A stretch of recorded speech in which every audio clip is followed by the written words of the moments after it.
What we got here, Yeah, Scott? this is my pod chair. So, um, I so this is a little art project I've been working on. I'm done with issue 3 of my comic, and there's a museum downtown that has something similar to this in their gift shop, and you sit in it, and it has lights and foliage and stuff. It's kind of a little. It's more enclosive. Enclosive. It's more of an enclosure than mine. But Just make up so some words. That's what I do. No, I'm kidding. exactly. Anyway, so I made this, or I'm in the process of making this. I'm attaching. I'm hot gluing leaves to the outside, and Yeah, then on you know the what? on the I wouldn't. I would think you just want some quick blackout fabric on that. well, I've got fabric here on the top, Yeah, but I mean real but blackout fabric. If well, it's pretty dark. I need to well, turn the. I'm never mind. I'm not going. to You put hours into this thing. I'm not going to tell you how to do it. Well, it's okay. I mean, No, it's you a did some innovative stuff. I mean, you just went at it and oops, well. look at What's that. funny is when I told the girl at the studio or at this museum that I wanted to make one, Hmm. she said, "Oh yeah, everybody says that." And I think she was a little dismissive of me, but she didn't know how crazy I am about. And I'm a guy that makes stuff. I've always made stuff, Hmm. and it's a wicker chair, and you can see I extended it out to make it more. Hmm. I'll turn the camera around. So when you're inside, it really closes you in. I mean, you're in it. I'm engulfed in it. Yeah. Now it's not. The opening's pretty big. So what I'm gonna do tonight, and I'm gonna put the camera down here in a second. So I got this foliage off of the online buying place, Uh huh. and I'm gonna hot glue it all the way around. And my idea is it would be like a forest when I'm done. And then recently I got these. Uh, I found these at a thrift store, Uh huh. and hang on, let me turn this around. Have a quick look at your library, which is very Oh yeah. extensive, as most guys that are into comics have a typical Yeah. library like that. So I found these flowers. When I get done putting greenery on, I'm gonna cut these apart and kind of glue them. But they've got a glitter on them, Uh so huh. it reflects the light. So it's gonna be kind of this crazy. When you're in here, it should be pretty cool. But Yeah, you may not still have explored everything that occurs to you that refracts things, that you oh can put yeah, in there with you. well yeah. So anyway, so I'm gonna mount. I got my car mount out. I'll mount it here so you can kind of watch me, but I'm not necessarily holding it. And I'll have to say up front. Oh, well, that didn't last very long. I have to say up front. Every time I've used a hot glue gun, I've used it until I've burned myself. So, Yeah, that's pretty typical. Yeah, it's like a hot wax burn. Yeah, oh yeah, I mean it maybe a little hurts. harder, a little hotter. It hurts, and it'll raise a little bit of a blister. Uh huh. But it ain't gonna kill you. I mean, I don't think. I guess if you No, swallowed it or something. no, Anyway, let me it's turn off all the. it's a little more painful than hot wax. Yep. Yeah, yes. So I'll tell you a story about hot wax.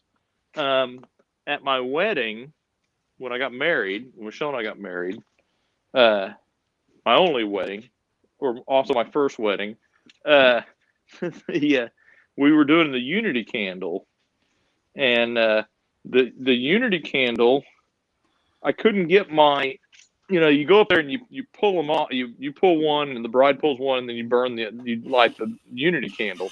Uh huh. I couldn't get my candle loose. I had to really tug on it. When I did, this big blob of hot wax fell out of my hand. You know, Oh boy. so luckily it wasn't an omen. Well, you know what? If everybody went by typical disasters at weddings, nobody would walk out Oh, of a wedding saying things are going to go well. Because yeah, everybody, exactly. every wedding seems to have disasters instead of good things happen. Oh, absolutely. That's it's part of any kind of ceremony like that. So you got to work from the inside out to do it. I mean, yeah, I guess so. Well, I'm gluing this stuff down, this greenery down, and So you got to be on the inside. yeah, well, because I'm gluing the green stuff on the inside. Okay. So hey, so what'd you think about the thing today? Yeah, Scott and I went to the 45th Infantry Museum that is downtown, down Lincoln Well, sort Boulevard, a of. little bit up Yeah. from the Capitol, and Well, it's on 36th. 36th, and it's kind of cool. You'd call it hidden if you could hide anything that had about 30 tanks on its grounds. Right. But Yeah, I don't think. it's out in the part of town nobody hardly gets out to. I don't think much. And Well, it's not the nicest part of town, but yeah, there's a lot of museums around there. yeah. Well, yeah. You look at the what we call not the nicest part of town. It's got all these great, all the stuff that has happened that got gentrified here in downtown Oklahoma City. This is right a hop, skip, and a jump from all that gentrification. So Oh, absolutely. if you were in a mind of a mind that downtown scene was what you dug, you'd probably pick up some cheap industrial kind of loft type of stuff that you could convert pretty easily. And Yeah. but I guess people don't think that that's viable. I mean, you'd be out there by the zoo, you'd have a lot of things that would make it Yeah, but appealing. that's not the nicest neighborhood in the city, though, dude. That's not the nicest neighborhood in the city. I guess the point is that I guess it's probably going to be high crime, huh? Yes. And you probably would be the minority. You would absolutely. Well, Let's work our way around and say, certainly. why am I not I mean, the we nicest weren't at the neighborhood? museum, obviously, but Yeah. I mean, yeah, that's the thing. Okay, I found the flaw with using the hot glue gun on this stuff. It What? melts through the plastic that the leaves are made out of or connected with. Really? So I can't. Yeah, so I have to be careful about that. Can't you have your They just, dab waiting for you? I mean, can't you put it on the no, front? that's what I'm gonna do. Hmm. I think I put the deal too hot or too close. I'll just put a little bit everywhere. If you were me, Kind of work you'd my have way about a around. million different types of little mini clamps that you could. Well, I'm Hey, not the Star Storyteller tells Ellis, tell him to use E6000 glue. That'll stay on forever. I E6. didn't know about grades of glue, but I imagine that's the case. I imagine you could probably get something that probably when it melts, it probably has a catalyst kicker to it that turns it Oh into yeah, epoxy of some kind. yeah, yeah, probably. Um, yeah, glue probably would work better on this. Hot glues work pretty good on the outside, except I burn the crap out of myself every time. You want to So, use hot glue, use a pencil to press it down so you don't burn yourself. oh, that's a good idea. That would require preparing. This I tell you is what, a this Star Storyteller, they're yeah, invaluable at this point. yeah, absolutely. Sorry if I'm sticking my rear end right in the camera. That's all right. At least I've cut it down to just half the screen. Oh, okay, that's good. Thank you. People appreciate that. I'm So, what are you sharing I'm working sharing on? the screen with you. So, what are you working on, Ellis? I've got my Star Storyteller asked this as well. I've got my next painting, my next oil painting worked out on an 8 Oh, by 10 really? thing on the last auction. I sold that one I did of the cop and the robot. Oh, So yeah. sold that for $100, Hey, and I've that's got not too another bad. 8 by 10 panel going, and I've got him. People might be interested in how. Notice this grid I've got on it. There's the very rough thing I did, and it's got this little grid I came up with, and then I put the very exact 8x10 square onto this paper. You can see where it is defined by 8x10. And that grid. So then when I gridded up my 8x10, it exactly matches. So it's an easy matter if you've got any kind of eye at all to look at it and put down what you see there, here, if you like that. You know, you should have already had all this the way you liked it. And I kind of like the wild kind of looseness of this. And I'm refining it down here, and I've added an element. It's going to have this little half-naked girl here. She's got a dragon coming up around this rock. And we're going to have a kind of it's funny because I'm listening to a Conan as I do this. I'm listening to Conan audiobook, the bloody... Not Conan O'Brien, but Robert E. Howard. Yeah, the bloody crown of Conan. Oh, yeah. And, you know, it's great backdrop as I draw this.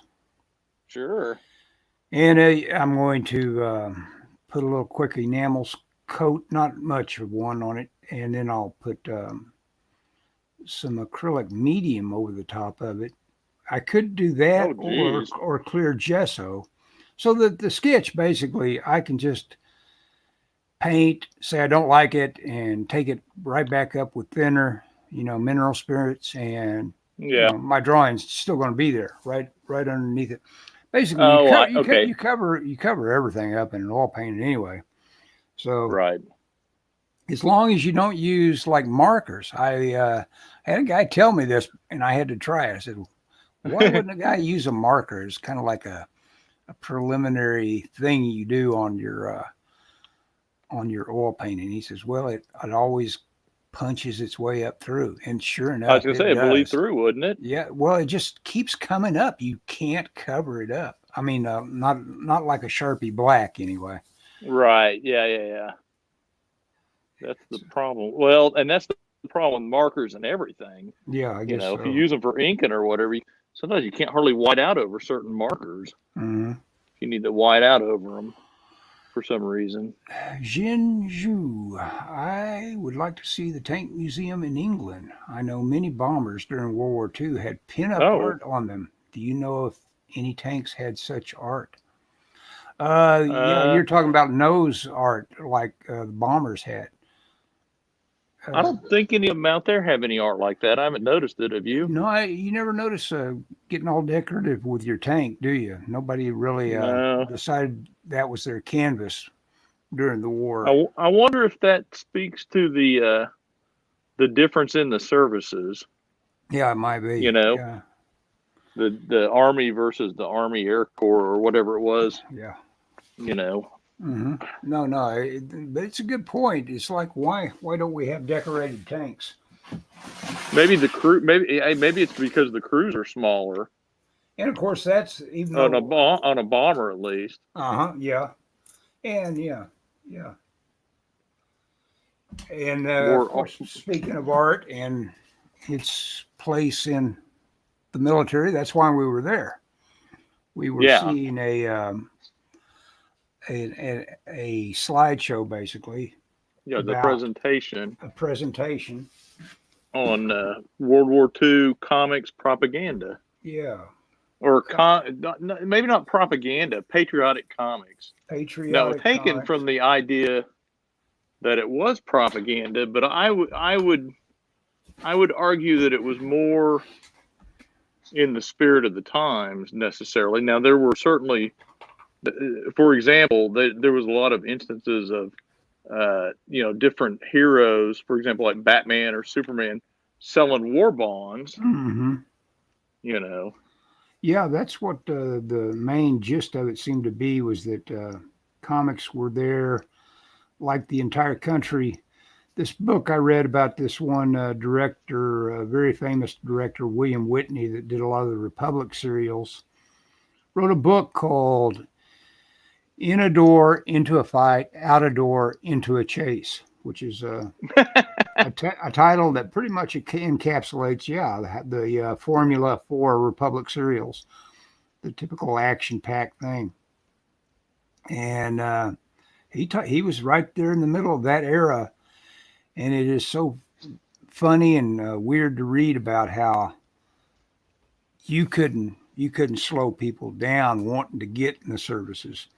They Oh yeah, were that's they the were after Pearl Harbor. It was like, hey, where do I sign up? And yeah.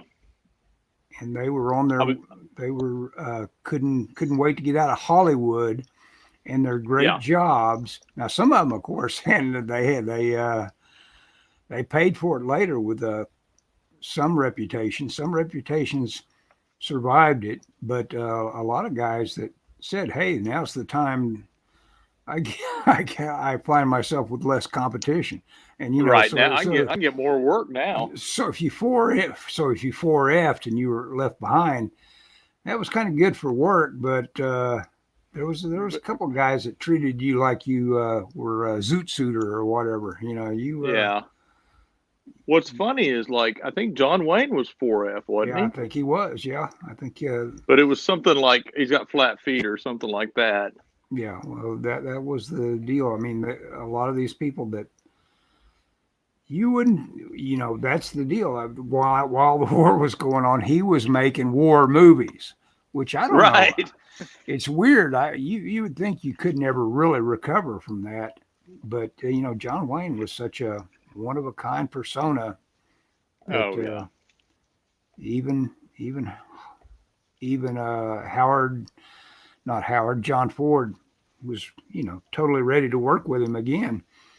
Even Right. though even though Ford is this old guy that's saying put me in, and he's over Yeah. there in some sort of Wasn't he making movies or something or yeah, he propaganda was he films was or in some something? sort of like a documentary outfit. But I thought the presentation was pretty interesting. Yeah, Um, it was pretty good. It was all that kind of stuff. It reminds me, the thing. Every time I think I want to go back to school, it's good you to go to something remind like yourself that, just how boring any kind of sit down in lecture front of a lecture is, and what a can rare be. talent it is to be an interesting lecturer. Yeah. What's funny is I knew that lady. Yeah, She that was she weird. worked with when I went in there and I heard her voice. I go, she sounds familiar. And then afterwards, I said, I think I know you. And she goes, you look familiar. And I'd worked with her like 20 years ago. She worked at my company, I thought she or might know she me. worked at the See, same company I work at. I Do thought she what else? might know me because every time I looked up, she was looking at me, and I thought. Then it occurred to me, she's worried that I might be a bum that's come in off the street. Well, I told her a friend of mine is coming, but he's always late to Oh, everything. okay, So, okay. I'm always so late. I'm not always late. I almost got that by you. Yeah, I was gonna say just The semi harried no, when no, I you're not. no No, usually you're not. You're usually not. I'm give it too much time. I'm not the You're guy no, the no, no. guy You're not late. I'm teasing. the You guy I just hear happen to be about late today. the guy that I wouldn't think you could live like Adam Carolla lives. He apparently just will not waste time for things like getting to the airport and appointments. He gives it exactly as much time as he thinks it'll take, Oh yeah. and instead of the usual, you know, lead time they want you to do. And Yeah, but you would think he's Adam. somebody that's trying to make it to something that's A going to pay him gig money, a gig, yeah, would would. give it a little lead time. But no, he does it different. Ah, Well, he's Adam Carolla. yeah, that's true. He He probably has a few advantages that we don't have going through TSA and that sort of thing. Yeah, but you got to get through. It's like the what killed Kobe. The reason he was in a helicopter is just how hellish it is to get around L.A. Oh, without a yeah Surface on the traffic. road. Yep. Yeah, yeah. And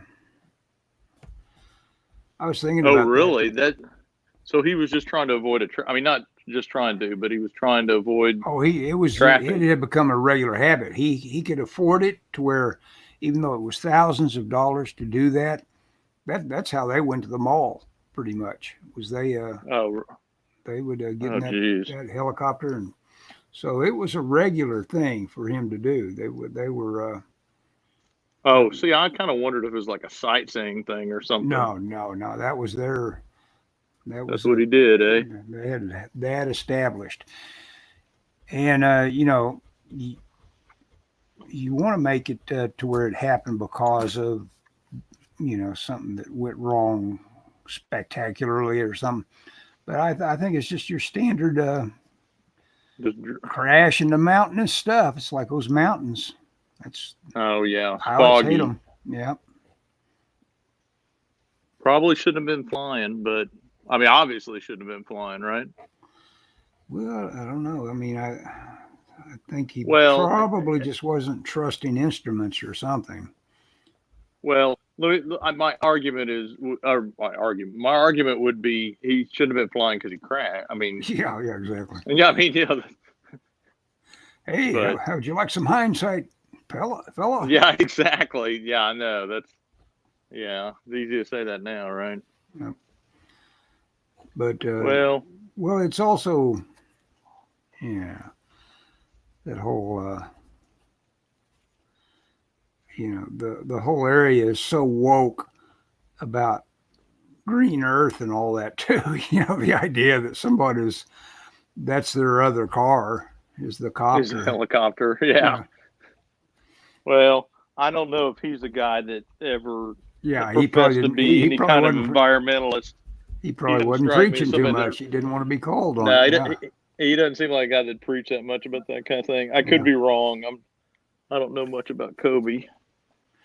yeah. That's the deal. Unless you are really a big fan of some of this stuff, it's like it doesn't hit you. It's like everybody else is acting like he ought to be lying in state and everything. And you're like, who? What? Wasn't Oh yeah, I felt that way about many celebrities Oh yeah, that friends of mine online have just practically I'm in complete state of mourning, and I mean it's sad. Don't get me wrong, the Kobe yeah. thing is sad. His daughter was killed. He had Oh yeah. kids and all That's that the jazz.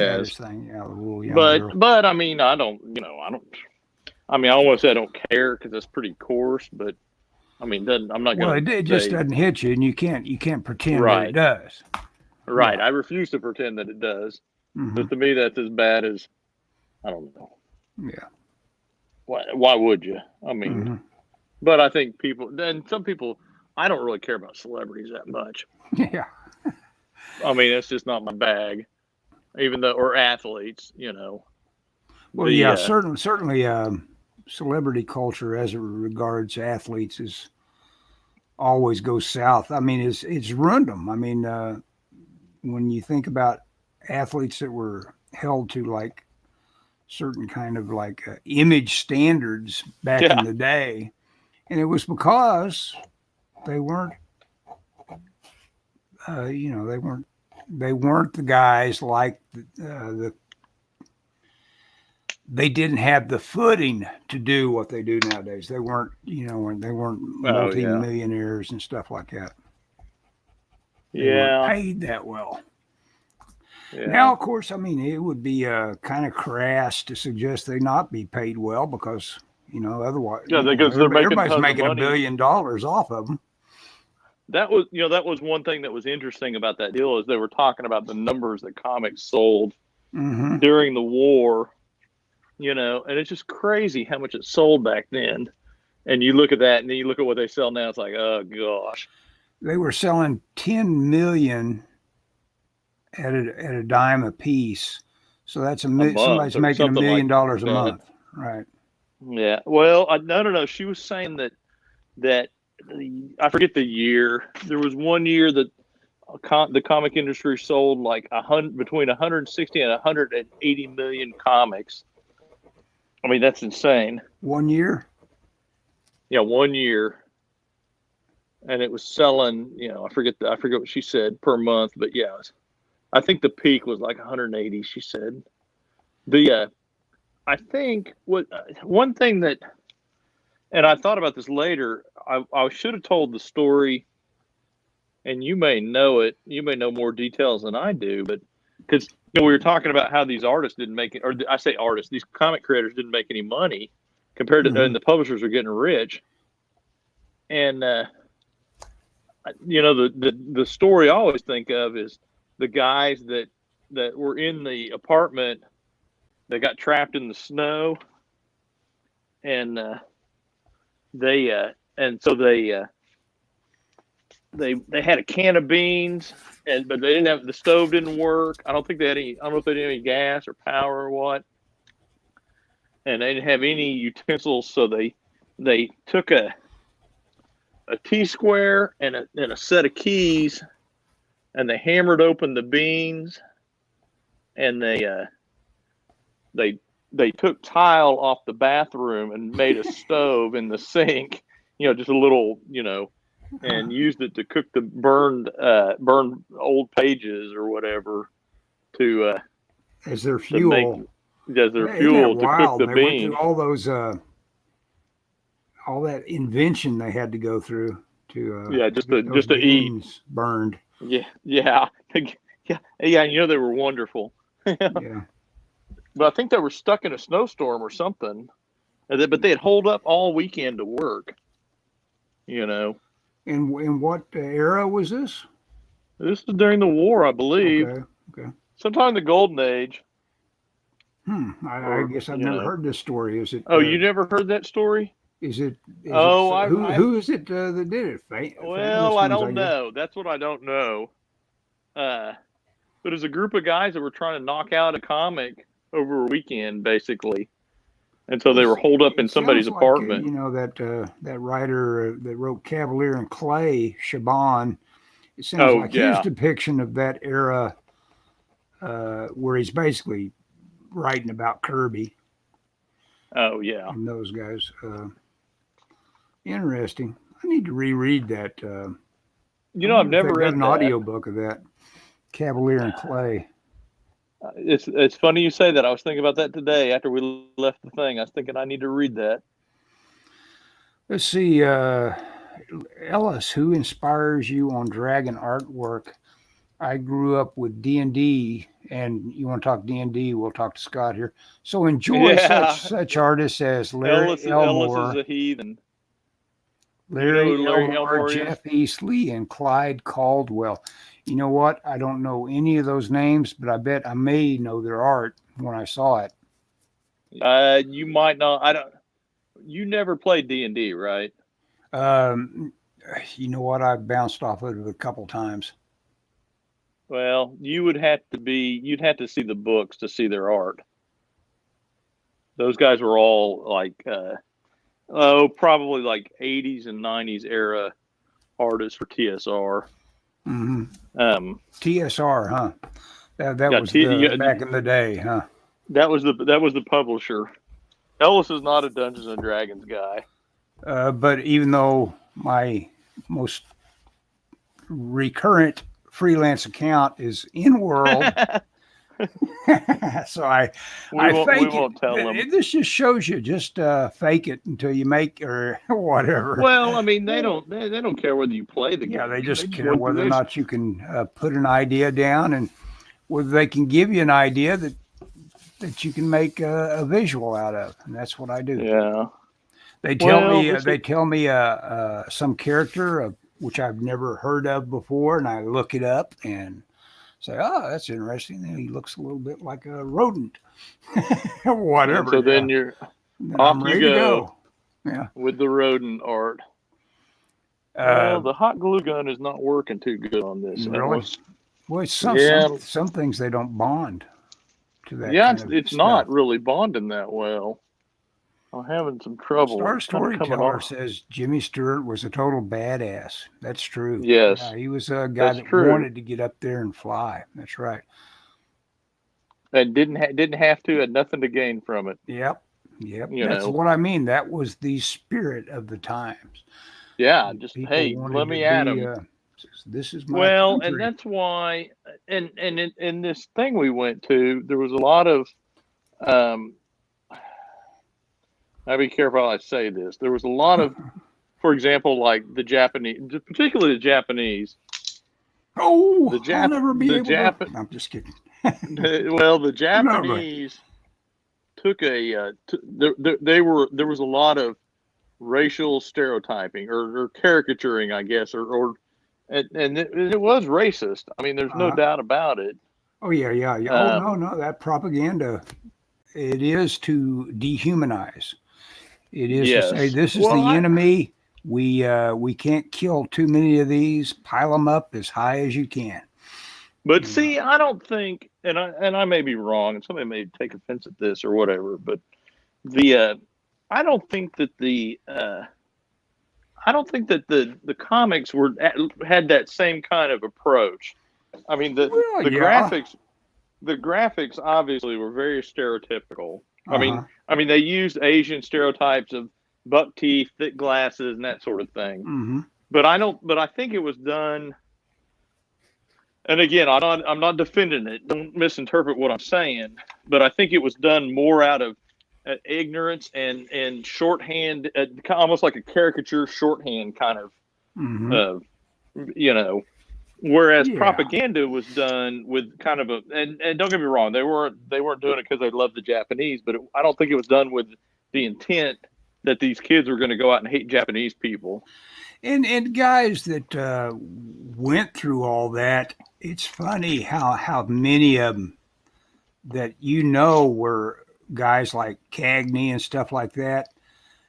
They were instantly into kind of digging Japanese culture afterwards. I mean, a lot of movie Oh, stars, well, Sheldon Leonard, it became like, wow, this is a kind of a cool culture. Once they were basically, we were an occupying force, and we had to get right. up close and personal with them. It's like, hey, this is kind of a groovy place here. Well, So, that's what my grandpa. That's kind of my grandfather's story. My grandfather was in World War II. He served in the Pacific. He was late into the war, and he was on a ship. I forget what ship he was on, but my grandfather was a musician, and I'm going to do the outside. I've given up on the front, on the inside. okay. I got to come up. I got to get some glue. Yeah, you got to get Uh, something that's gonna stick it up. yeah, the hot glue gun is not working. So I I'll do wonder. the I wonder outside. why can't you if it's something you really want, why not construct it as something that only pins in three or four places, and you construct it as a thing on a piece of fabric first. Well, because I got lights in already. Yeah. Okay. I mean, You don't want to mute them. Yeah. Okay. well, I tell you what I could do, and I may is I have florist wire, which is that green wire that they Uh use to huh. wire together. I It's have some like of that. it'd make a real good armature wire. Yeah. It Yeah, it's a holds little its. light for that, but yeah, you Mm-hmm. get it's easy to manipulate. Mm-hmm. I may do the inside with that, but I decided messing around with that was kind of boring. I mean, not that this is going to be great, but it will be when I burn my finger, which is invariable. But anyway, so my grandfather, he was in the Navy. He was in World War II. He got in kind of late, and he was a musician. And he played in the band that was at the Japanese surrender. Huh. And then he was in the occupying forces. He was one of the occupiers of Japan. And while he was over there, he stayed. And this seems inconceivable nowadays, especially when you think about it in terms of like Iraq or like Iraq. Think about this in Iraq. He rented a room from a Japanese family, and he stayed with them. And he was in a Japanese bar band, and they played in Japanese bars, How you know. cool. And he really and my grandfather was kind of different from me in some ways. I think it was from being in the Navy, but he really liked the Asian culture. He learned to really appreciate the Japanese and some of their stereotypical kind of traits. And my grandfather was always somebody when I was a kid that was very neat and orderly. And I don't know if he got that from the Navy, from being in the Navy, or being in Asia, or just he was just naturally that way. The military Um, will do that to a guy. They I they think it they was a get a little combination taste of of the that, and two. they say, "Yeah, maybe this is what life needs." Yeah. Well, and my grandfather was the first person in the town I grew up in, which is Yukon, Oklahoma, the suburb of Oklahoma City. When I was a kid, he owned the first Subaru in Yukon, Mm-hmm. and so he was an early I don't know what year this was. It's probably been early '70s. So he was like he appreciated that culture, even though at one point in his life he had been involved in a war trying to you know defeat these people. Uh-huh. But And I but remember his when the first little Hondas started to arrive. Boy, I tell you what, you couldn't find more contempt over in my side of town for those things than you know. oh yeah, Everybody looks at well, them and says, "Oh, look at that. That's not a car." yeah, a bunch of Japanese junk. Yeah. That was the thing. Mm-hmm. Of So course. speaking of Asia and that sort of thing, so my work through my day job, I we work with a factory in China, and the Chinese New Year was 2 weeks ago, maybe. Mm. But the factory, you probably don't know this, Ellis, but all the factories in China close for the Asian New Year, the Chinese New Year.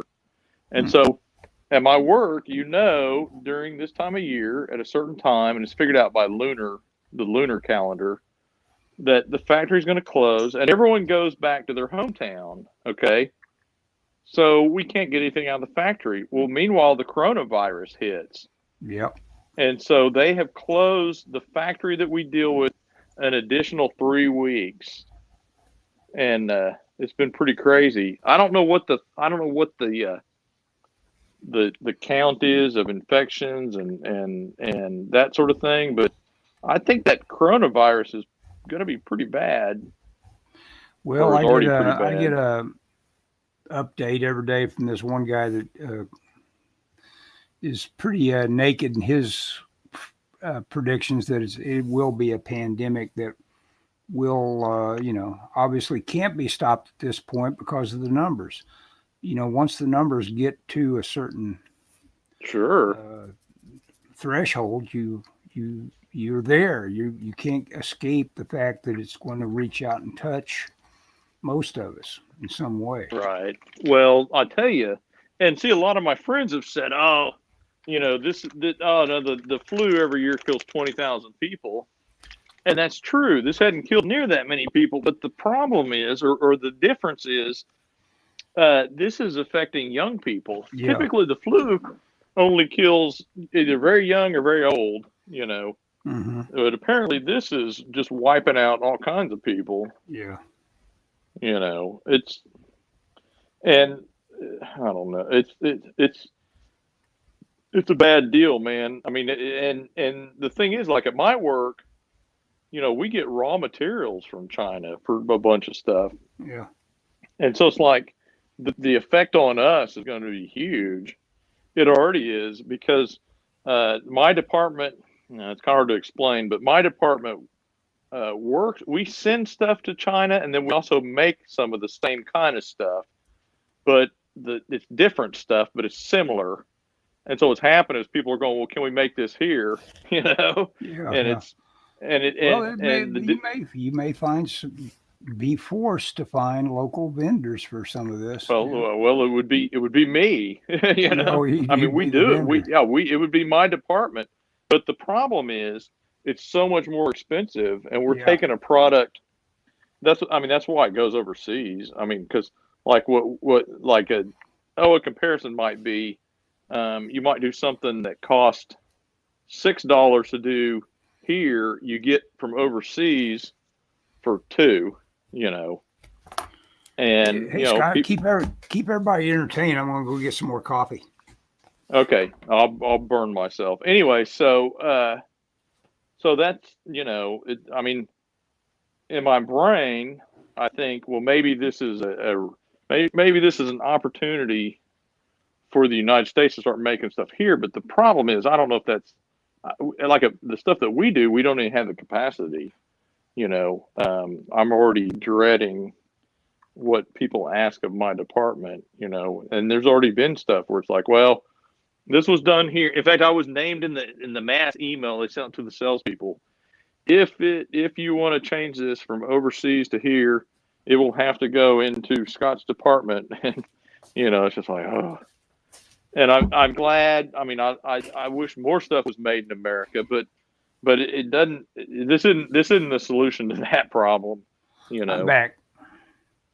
Oh, you missed it. I said I wish more stuff was made in America, but this is not the solution.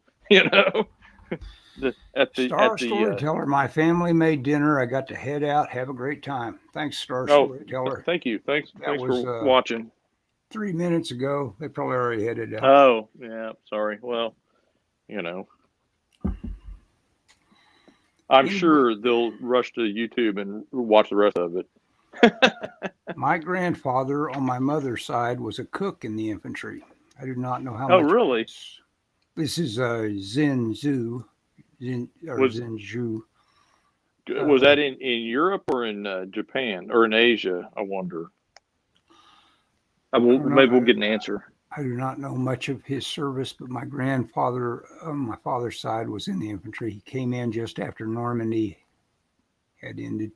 In Berlin, he also enlisted in Korea and earned a field commission. He tried to enlist in Vietnam and told he was too old. Oh, my gosh. There are guys that, the military is a job. And and some guys think it's the best of jobs. So I should have joined. I have a friend who's my age and is retired. Yeah. Get your 20 in and baby. Yeah. You've got a lot of stuff. I've been at my job for 30 years and I'll probably be there another 10 at least. Yeah, no. That used to be where guys from the little area of Arkansas, I know, they used to immediately think of like getting in the military, and we had a lot of guys that were in the military that came out of that little part of Arkansas.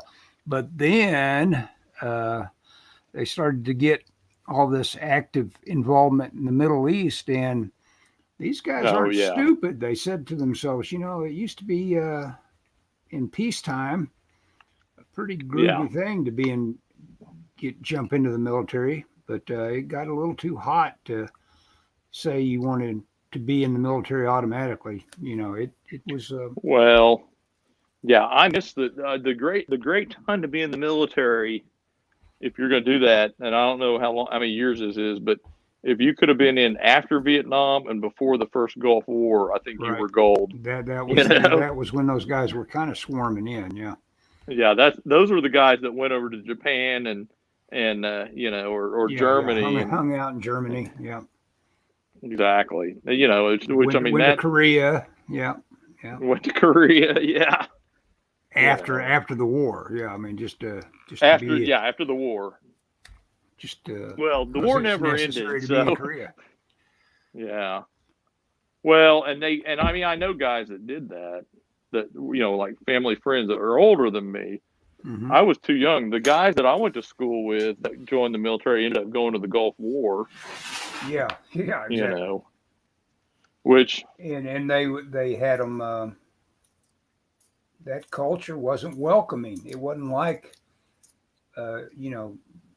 Japan or Germany. The main thing that some of these guys had to worry about, and some of the surliness of what went on in Vietnam was getting fragged if guys weren't careful with their units that they tried to lead into danger. You might get killed by your own men. Well, geez. the Middle East. I mean, if they thought you were a kind of a careless jerk about how you might get them all killed or something like that, you might get shot yourself by your guys. I mean, I don't think that happened that often, but that was the story, and it's got a word for what it is. It's fragging. Yeah. Well, over in the, we needed all this help. We had to have translators for all the stuff, and we had these guys that are ready to be turned all the time, and that's you had this friendly fire kind of Yeah. that goes on all the time, and that would make you so paranoid and give you so much stress Oh well, yeah. that you're surrounded by these guys that look just like the guys that you Yeah, you know don't know. would take a shot at you in a heartbeat, and they're supposedly on the same team. You know, Yeah, that's no they're good. helping you, and you can't tell Yeah, because by all appearances and everything, they're identical. yeah. No, Yeah. that'd be a lot of stress. Yes. Absolutely. Doggone it, I Ellis, can't. have you? Go Oh, ahead. I'm I just was trying going to to say, figure. have you ever played pickleball? Have you ever heard of pickleball? I think I've heard of pickleball. How do you play it? I Maybe I don't have played know. it. I'm supposed to go play it Friday though, if the weather allows. It's not like kickball or anything. No, no, no. It's more like badminton. I think it's like tennis, but you play with a paddle and a short net, and the court is very small. That sounds interesting. Sounds like a handball kind of run around. Yeah, I mean, but it's not that big of a court. The Now, guy at my I work remember is they had one game that I thought was pretty cool. That they had a weight and a long elastic ball, and you swatted it, and it came back. You know, I could play that game. I don't know if that's it. I the guy at my work is really into pickleball, and there's not a lot of running, so it's kind of popular among older people. Let's put it that Hmm. way. And anyway, he's the head sculptor, and he's retiring, and he's got a pickleball court in his backyard. He's been after me to come play, and so he sent me an email today. I was like, hey, me and a couple other people, hey, if you want to come to my house Friday and play pickleball after work, and so I may do that Friday after I get off work. I didn't know if you'd ever heard of it. Never have. Yeah. Well, I Nah, it mean, sounds fun. I think I've heard the term. Yeah. Yeah. Trying Anyway, to. so I talked to my writer last night. Oh, how's it going? Or Pretty how's he? good. He said it's going to be a couple weeks before he gets me issue 4, which was a drag, but I knew that. I mean, I knew he didn't have it ready. We talked about some stuff. Issue 4 is going to start off it's not going to be the San Diego Comic Con, but it's going to be at not a comic convention, but a convention, and I asked if we could put it at the San Diego Convention Center. So Hmm, so it's going to be at the San Diego Convention Center. that'd be So really about as cool as it gets. yeah, I mean, well, the cool thing is I get to draw something I want to draw, Hmm. you know. And I told him that means I'm going to write off all those years I went to San Diego retroactively. He said, whatever you can get away with, go for it. The bad thing is though, it keeps seems like they're going to delay putting out our book, which I'm not thrilled about. But Do they have any sort of thinking why well, it's got to be delayed? well, 4 needs to get done. I got to finish 4. And I was like, well, it'll be done by New York Comic Con at least. And he's like, well, but it might not be printed because apparently they got to put it on the schedule, and they Hmm. won't put it on the schedule. I mean, we don't even have a contract with the publisher, so I mean, I think it'll get. I don't know. It's my writer is kind of I was telling Michelle sometimes I talk to him, and I always like talking to him, but sometimes I get done and I'm like, oh man, it just seems depressing. you know, he's not. I don't know. He's going through some personal stuff, Hmm. and so that kind of bleeds over into the conversation more. You know, which is fine. I mean, and I needed to talk to him about the book, so it wasn't like I could not talk. I mean, I wanted to stay. You never want to not talk to your collaborators, but he's not real upbeat. Which I mean, that's fine. He's got personal stuff going on, which I totally get. You know, but Yeah. Anyway, so we'll see. I'll get issue 4. He said end of February, best case, worst case, middle of March. So I got a couple weeks to kill.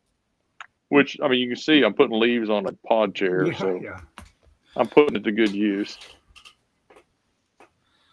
But I keep wanting to do something with my time where I train myself to do something like a Blender. And I don't know, I've got Blender, it'll run, but then what teases you is you've got an OS that won't run the newest one, and then all everybody's doing is putting out things about how great the new Blender the new is. version It's like, is awesome. well, geez, I can't play with that one, so why should I learn my old version?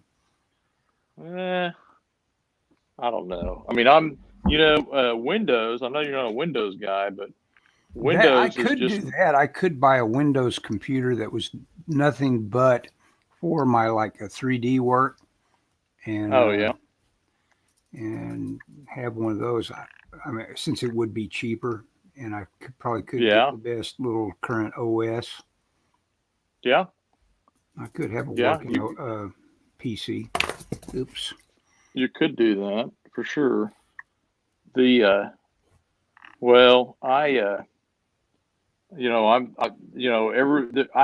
running Windows 7, and they're like, you got to upgrade, you got to update to 10, and I'm nervous because I'm running Adobe CS2, and I'm like, will this work? No.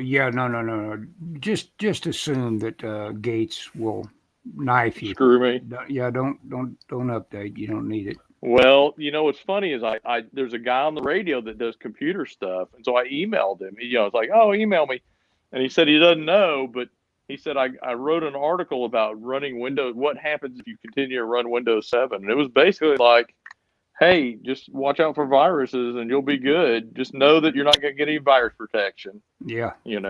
Other than, so. I haven't decided what I'm going to do until I find somebody that's done it. I don't think I'm going to do it because, I've got pages to scan. I mean, I don't use Adobe to generate much, but man, what I do is critical. Yeah, exactly. I use it for my scans, and I use Photoshop for a little bit of levels, and I'm lettering my book. So in Illustrator, and it's like, I got to get this done. So there's no way in the world I'm updating before issue 4 is done. No, that's the only smart way to do it. Yeah. Then if it screws me, at least it's like, okay, I don't have anything that I gotta, because I don't use Adobe enough to justify having a subscription. Fly Fox Pro says, "Hola, hey, hola." I imagine he's probably he's ready for some drawn and quartered tonight. I think he's always a participant in the off grid tonight. I think is couples night. I guess they'll do famous couples. I would probably go with are you Hawkman family. Are you participating? No, I'm not tonight. Why not? You got to defend your number 2 crown. Yeah, that's true. I got to get back in there in another month or so. Anyway, see if I'm ready for action. Did you auction off your what was the number 2? Was it Venom? Yeah, same night that I auctioned off that painting, I auctioned off Venom. Someone got it. A regular supporter of mine that has bought work from me before, named Lindy, bought it from me, and I sent that off to, I believe it was Florida is where she lives. Maybe not. She may live in the New York area. Well, I sent it off. Well, I hope you sent it to the right place. No, I'm always very careful about that. You just can't remember what state you sent it to. Well, there was 2 of them, I mean, after all, I had 2 things going out. Okay. So, one was Florida, one was New York. One was Florida, and one was New York area.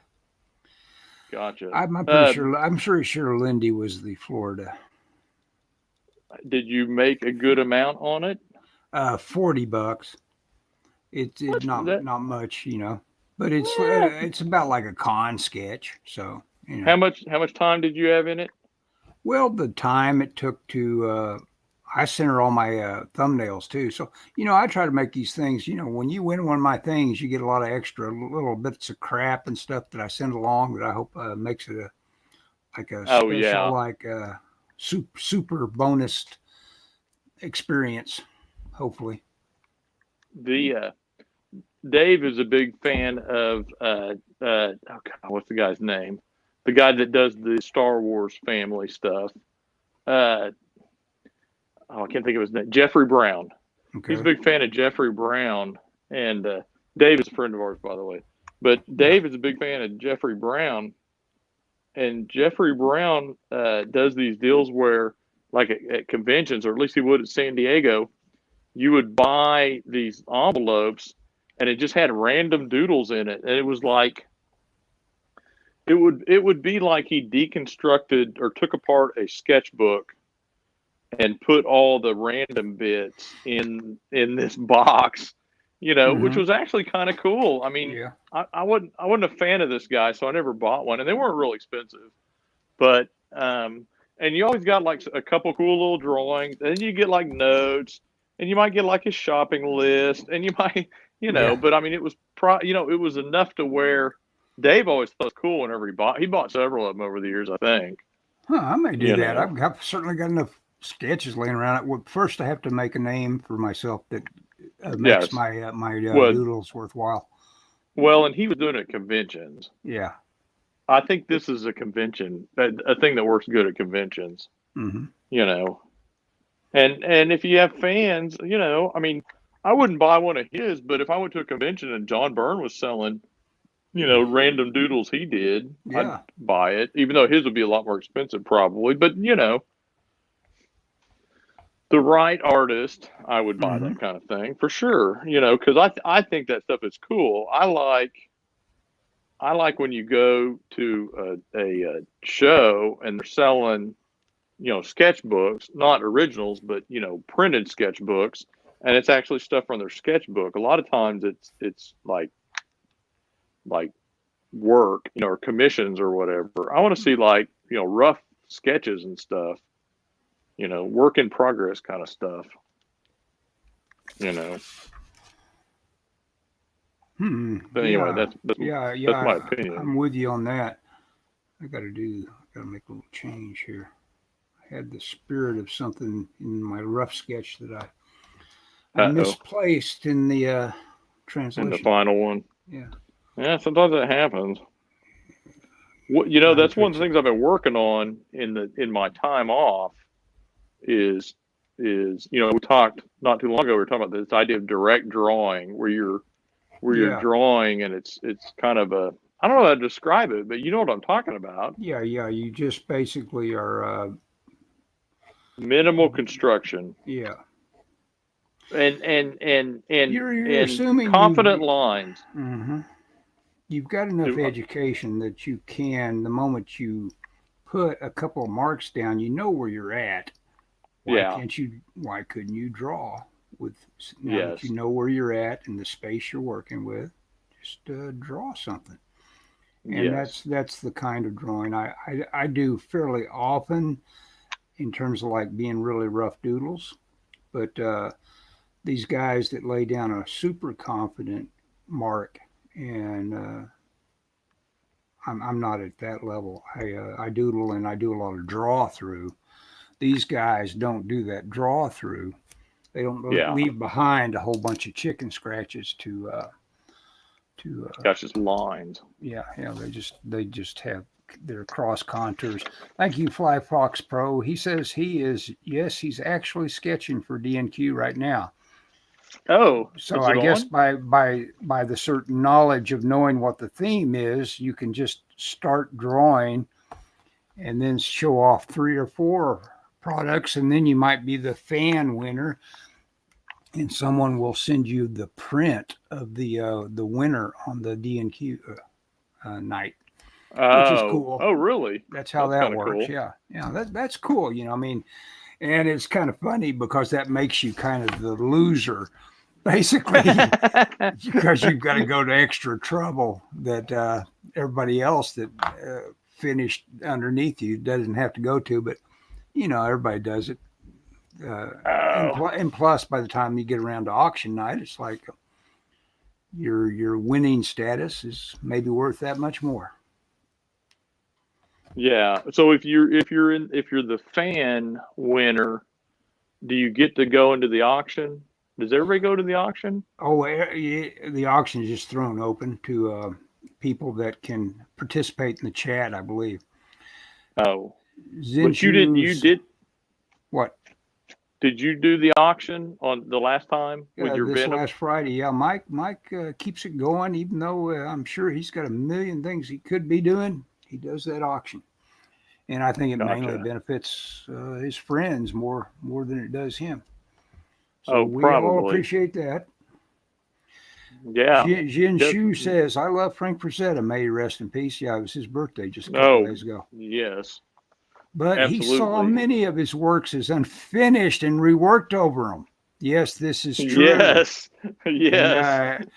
I think there were people trying to keep him away from him because he got a little more of an aesthetic that was too influenced by guys like Boris or whatever, Boris Vallejo, and he got his finish became slick. It was good, but I mean, if you're doing it with your left hand and you're doing it with a different aesthetic, I mean, stay away from those, Frank. We love that pick out you did on that creepy cover.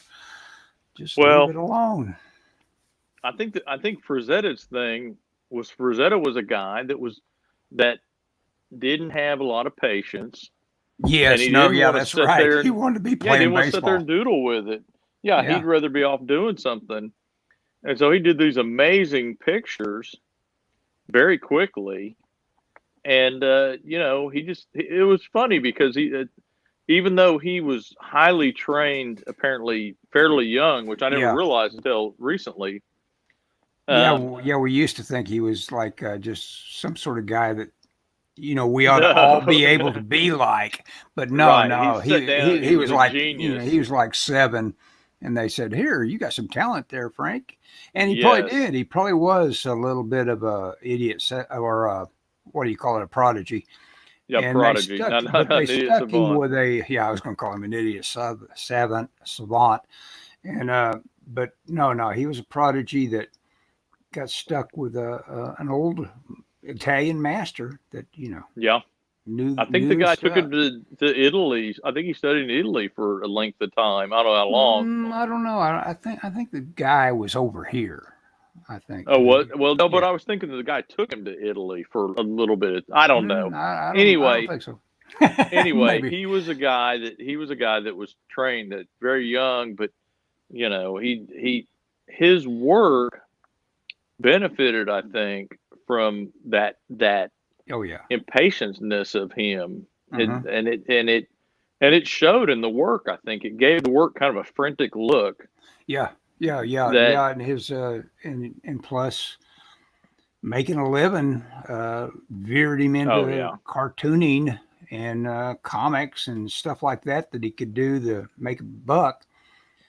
But I tell you that I love the anecdotes about Frazetta where someone supposedly told him that was an old hand drew him aside. Frank, it takes a few years to be a painter. When Frank told him he'd become a painter, and yeah. someone drew him aside and told him that it doesn't happen like that, Frank. But I'm sure with your talent, whatever. And I forget who told him that. Then the guy says. Then I looked at what he had turned in, and Frank says, "I'm a painter now." He says, "Yeah, you're a painter now." well, you Whatever know he the turned in. Yeah. well, you know the story about him in anatomy. He had never been trained for whatever reason, never been trained in anatomy. He didn't have any anatomy lessons or anything. And so one of the criticisms early on, but I think Mhm. before he was professional, was he didn't know anatomy. So somebody told him, "Hey, you got to learn anatomy." So they gave him a copy of one of Bridgman's books, and he took it home and copied everything in it. And he comes back and he goes, "Now I know anatomy." Yeah, yeah. And So that just shows you there is such a thing as a quick study that makes a hmm point of. My dad was that kind of way. you don't realize how much a guy is immersing himself that becomes the guy that everybody points to and says that guy knows his stuff. Yeah. But my dad was like that. But behind the scenes, he was cracking a book in a way that I have never cracked a book. Oh yeah. He pulled everything out of it and knew it by the time he was done with what he needed to know about something. And Yeah. and that's the way you do it. I mean, obviously, I've got that as a guiding example in my life that I've chosen to still be a big slacker about. Hey, you ready to go? You look like you're Yeah. kicking back I in your think I'm chair. ready.